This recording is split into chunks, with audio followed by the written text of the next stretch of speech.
Hello everyone, welcome to DAR Lectures. In this particular video, we will be looking at quicksort and one of its examples. So let's start. Talking about quicksort, it is one of the most frequently and widely used sorting technique, and the reason behind this is that it is a faster algorithm and it consumes less memory. So talking about quicksort, the main idea जिस idea के ऊपर quicksort का जो logic है, जो algorithm है वो लिखी गई है, वो क्या है that we will be having of course one unsorted array and there will be certain elements जो कि स्मॉलर एलिमेंट्स होंगे as compare to others, and there will be certain elements that will be the larger elements, जैसे smallest element हो गया या फिर maximum element हो गया.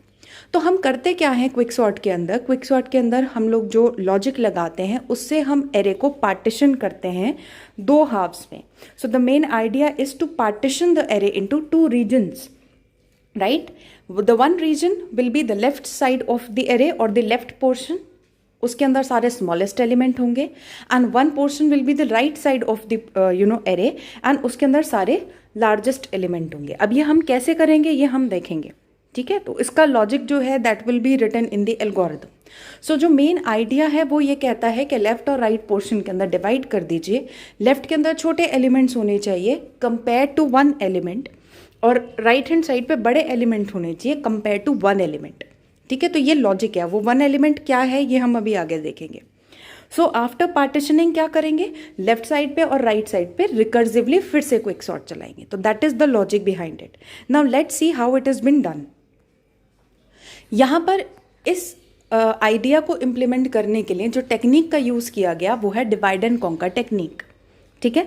अब डिवाइड एंड कॉन्कर टेक्निक में we have 3 particular steps that we have to follow. The first one is divide.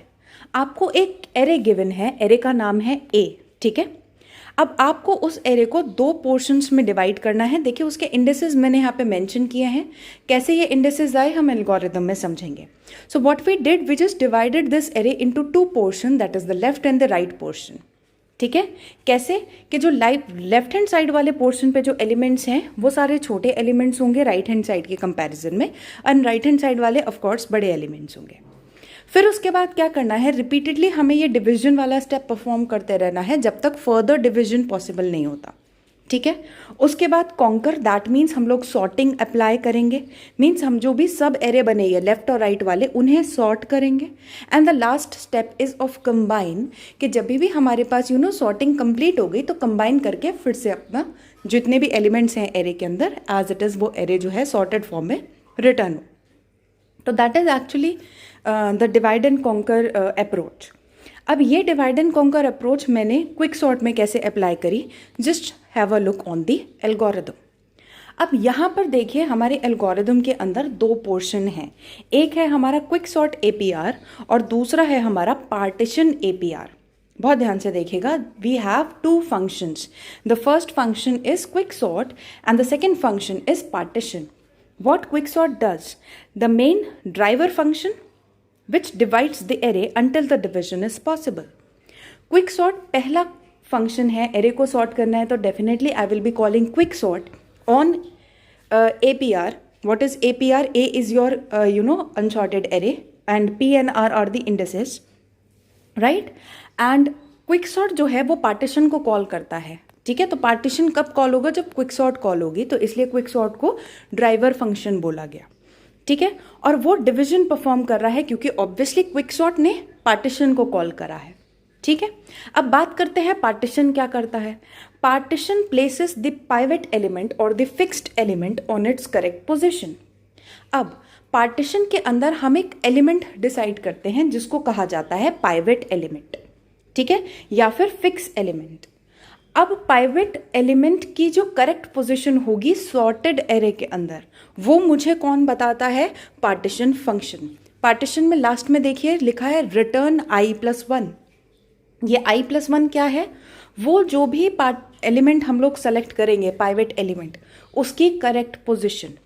That means partition के एक आइटरेशन के बाद एक एलिमेंट अपनी करेक्ट पोजीशन पर आ जाता है, ठीक है. तो अब आपके पास अगर एरे के अंदर 10 एलिमेंट्स हैं तो अप्रॉक्सीमेटली आपको 10 बार पार्टीशन कॉल करना पड़ेगा 10 एलिमेंट्स की करेक्ट पोजीशन आइडेंटिफाई करने के लिए। सो पार्टीशन जो है वो एक बहुत मेन आपका फंक्शन है क्विक सॉर्ट के लिए। ऑलराइट, सो पार्टीशन से ही हमारी जो एनालिसिस होगी आगे, जो अगेन हम लोग नेक्स्ट वीडियो में पढ़ेंगे, पार्टीशन ही आपको डिसाइड कर कर बताएगा कि क्विक सॉर्ट की टाइम कॉम्प्लेक्सिटी क्या आती है। तो remember, partition is one of the most important function as far as the analysis of quicksort is concerned. ठीक है, again I shall be just advising you to just pause the video, note down the algorithm and then step by step solve the question. So आपको पूरी algorithm जो है वो clear रहेगी। तो इस एल्गोरिदम को प्लीज आप लोग नोट कर लीजिए। सी, स्टार्ट करते हैं क्विक सॉर्ट अपने जो ड्राइवर फंक्शन है उससे। ठीक है, तो यहाँ पर अगर हम देखें तो मैंने ये एक एग्जाम्पल लिया है जिसके अंदर 8 एलिमेंट्स हैं।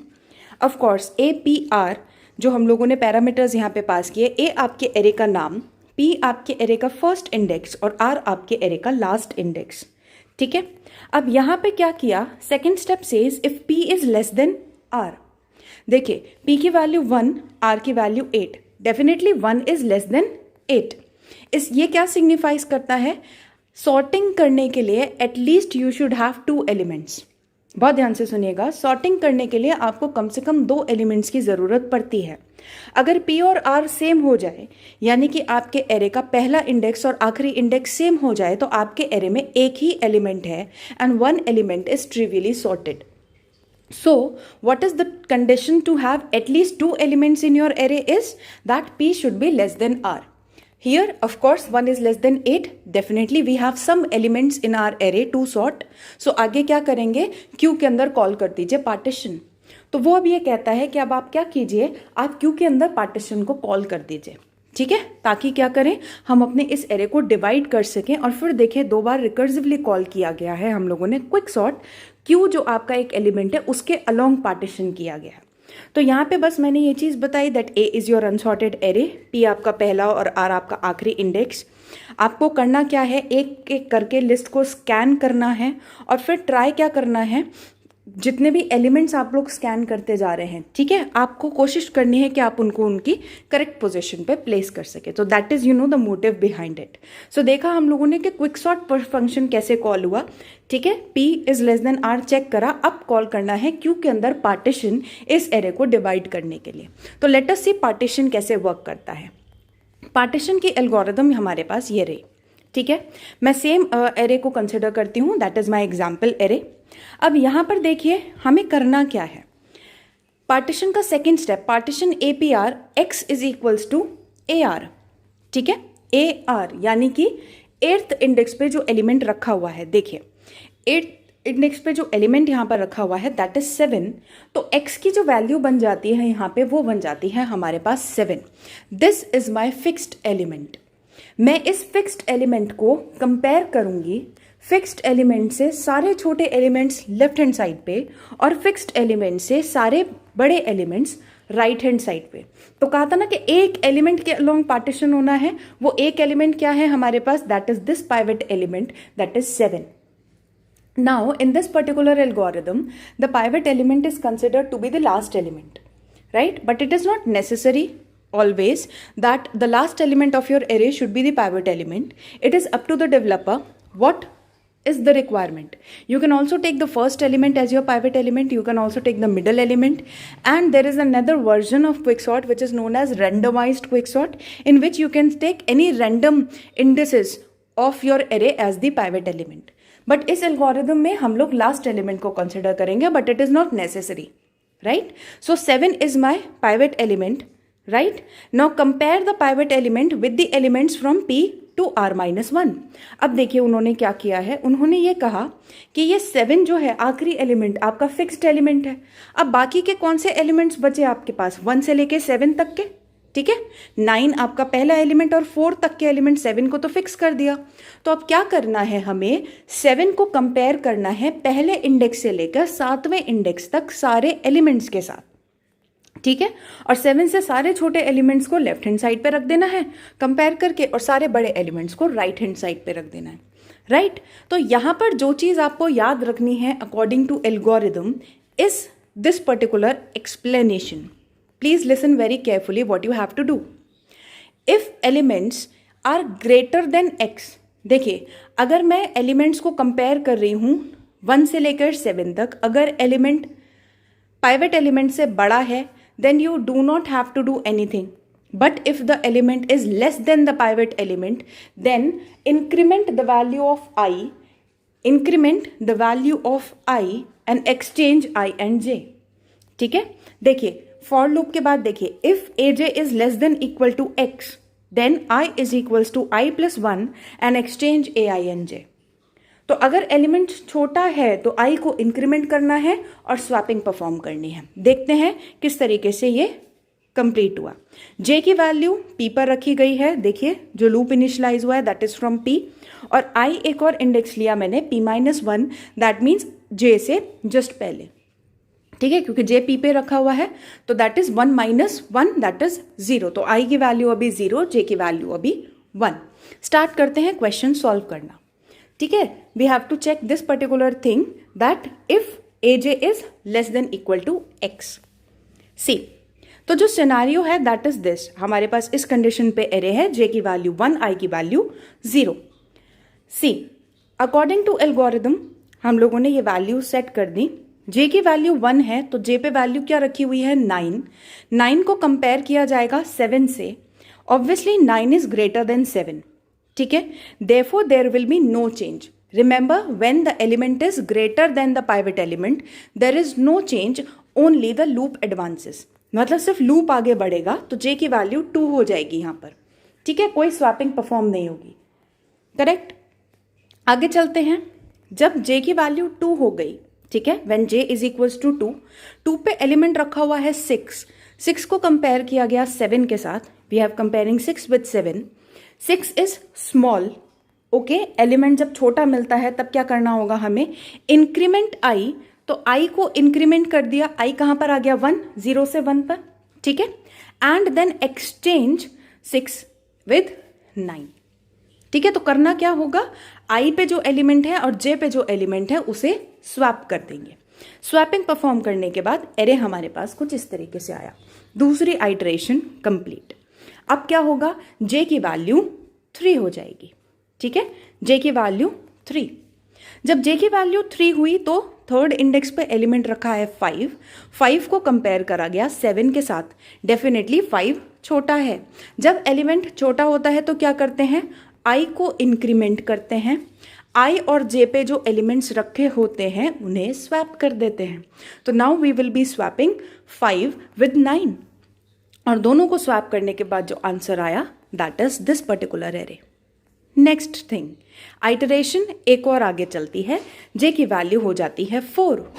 ठीक है, अब j की वैल्यू 4 होती है तो क्या करना है, 4 पे वैल्यू क्या रखी हुई है 0. 0 को किसके साथ कंपेयर किया, 7 के साथ. यहां पर देखा तो ऑब्वियसली 0 छोटा है तो i इंक्रीमेंट किया, i बन गया 3. ठीक है, ऑलवेज रिमेंबर स्वैपिंग बाद में होती है, इंक्रीमेंट पहले होता है. तो i बना 3, जो वैल्यूज रखी हुई हैं 9 और 0 स्वैप कर दिया गया, आंसर आया ये. दोनों की पोजीशन स्वैप कर दी i और j के एलिमेंट्स की. ठीक है, आइटरेशन एक और आगे चला. We are now j is equals to 5. 5 पे एलिमेंट क्या है 8. अब देखिए 8 को 7 के साथ कंपेयर किया गया, no change, because 8 is greater than 7. जब एलिमेंट छोटा होता है तब चेंज होता है. तो अब यहां पर देखा हम लोगों ने तो एज इट इज रहा, बस जो j होगा वो आगे एडवांस करके आपका 6 पर आ जाएगा. तो जब j आपका 6 पर आया, देखिए आगे चल गए हम लोग, वहां कोई चेंज नहीं आया, i अपनी पोजीशन 3 पर ही रहा. j is equals to 6. 6 पे क्या वैल्यू रखी हुई है 2. 2 को कंपेयर किया गया 7 के साथ. डेफिनेटली 2 छोटा है तो i को इंक्रीमेंट किया बाय 1, i 4 पर आ गया. ठीक है, i 4 पर आने के बाद i पे जो वैल्यू रखी हुई है और जो 6 पे वैल्यू रखी गई है उसको एक्सचेंज कर दे. तो देखिए 2 और 9 एक्सचेंज हो गए आपके. ठीक है, 8 अपनी पोजीशन पर रहा, 2 और 9 एक्सचेंज हो गए. लास्ट आइटरेशन पर आते हैं जहां पर आपका j बन जाता है 7. जब j आपका 7 बनता है तो फिर यहां पर क्या चीज है, 7 पे जो वैल्यू रखी गई है दैट इज 4. 4 और 7 को आप लोग जब कंपेयर करते हैं तो डेफिनेटली 4 छोटी वैल्यू है तो i को इंक्रीमेंट किया, आई आ गया 5th इंडेक्स पे, तो अब 8 और 4 को स्वैप कर देंगे और स्वैप करने के बाद आंसर आता है ये एरे। अब यहाँ पर हमारी जो जे वाली आइटरेशन है फ्रॉम पी टू आर -1 वो कंप्लीट होती हैं। Let us come to the last portion of your partition algorithm which says that कि आपको लास्ट में करना क्या है। द लास्ट स्टेप सेज कि जो हमारा पाइवेट एलिमेंट है उसको उसकी करेक्ट पोजिशन पे रखो। तो वो करेक्ट पोजीशन क्या है? वो करेक्ट पोजीशन ये है कि आई को आप एक बार इंक्रीमेंट कीजिए, again you are incrementing I and now exchange I with the pivot element. अभी आई को पहले किसके साथ एक्सचेंज कर रहे थे? जे के साथ। लास्ट स्टेप में आई +1 यानी कि इंक्रीमेंट करने के बाद किसके साथ एक्सचेंज करेंगे? पाइवेट एलिमेंट्स के साथ। तो देखिए 9 और 7 आपके यहाँ पर क्या हो जाते हैं? एक्सचेंज हो जाते हैं। अब यहाँ पर अगर मैं ध्यान से देखूँ तो 7 is now at its correct position. All the smaller elements are on the left hand side of the 7, right? And all the larger elements than 7 are on the right hand side. So here Q, what is Q? Q is the index 6. क्योंकि यहाँ पे 7 जो है वो अपनी correct position पर है, तो आंसर रिटर्न करता है i+1, यानी कि 5 पे i था तो 5 + 1 6 जो है वो उसकी करेक्ट पोजीशन है। अब आगे हम इसके अंदर क्या करते हैं? See this was the array जिसके अंदर 7 6th इंडेक्स पे अपनी करेक्ट पोजीशन पर है। यहाँ पर अभी हम क्या करते हैं? इसको लेफ्ट हैंड साइड मान लेते हैं, 7 से जस्ट पीछे वाले एलिमेंट्स और 7 से जस्ट आगे वाले जो भी एलिमेंट्स है उसको राइट हैंड साइड। देखिए अबाउट 7 Q जो है वो 6 है, तो 6 इंडेक्स पे जो है ये हमारा यहाँ पे क्या हो गया? पार्टीशनिंग हो गई। तो अब भाई अगर हम देखें तो लेफ्ट हैंड साइड और राइट हैंड साइड हम दोनों के ऊपर रिकर्सिवली क्विकसॉर्ट अप्लाई करेंगे, ठीक है। तो अगर यहाँ पे मैं चीज़ देखूँ तो pivot element left hand side के लिए बनेगा 4 और pivot element right hand side के लिए बनेगा 9 इस एल्गोरिदम में, क्योंकि हम लोग लास्ट एलिमेंट को कंसिडर कर रहे हैं। नाउ टॉकिंग अबाउट रिकर्सिवली क्या कॉल किया जाएगा? रिकर्सिवली जो अब हमारी एल्गोरिदम चलेगी वो हमारी जो क्विक सॉर्ट चली थी पार्टीशन में, देखिए हमने पूरा सॉल्व कर लिया, 6 रिटर्न हुआ और अभी हम लोग क्विक सॉर्ट के जो बाकी के स्टेप्स थे दोनों वो परफॉर्म करेंगे। So that was all with the explanation of quicksort with example। University में आप लोगों को एटलीस्ट एक आइटरेशन कंप्लीट करके दिखाना होता है और बाद में आप लोग सिमिलरली करके मेंशन कर सकते हैं, बट आई थिंक कि अभी आप क्विकसॉर्ट का क्वेश्चन जो है वो आसानी से सॉल्व कर पाएंगे। It was a easy algorithm and that's all with this lecture. Thank you for watching and I shall be seeing you in the next video. Thank you.